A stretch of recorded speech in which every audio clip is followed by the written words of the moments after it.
mâna dreaptă ți-am întors spre mine gura,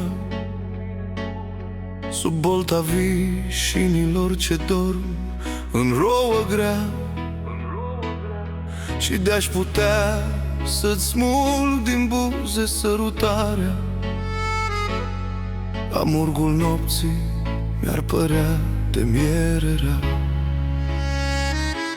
Mi s-ar părea că zăresc prin frunze dese umbre de săbii în tăceri de luni.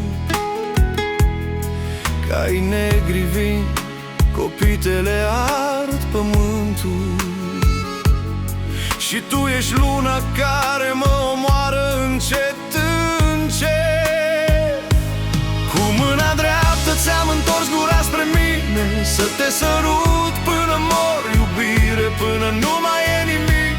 În buzele tale steaua se stinge lin și ai putea să ne strivești în dinți, dar eu tot te țin.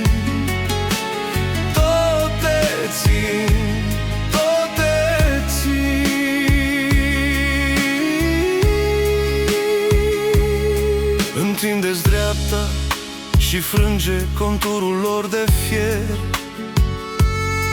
pe care crengile i-au trezit în vânt.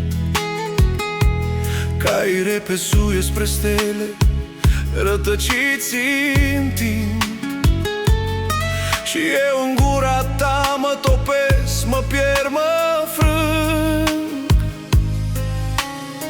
Eu te privesc în gură și șterg pământul din jur. În buzele tale mă topesc și nu mai vreau să fii.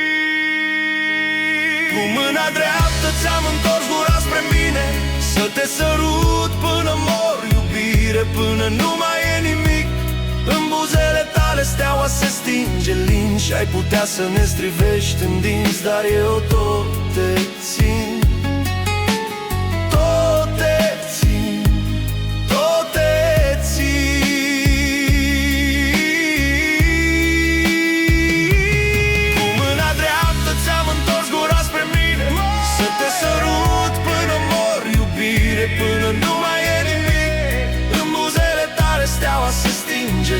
Și ai putea să ne strivești în dinți, dar eu tot te țin.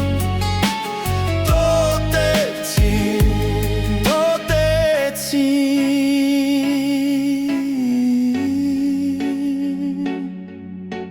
până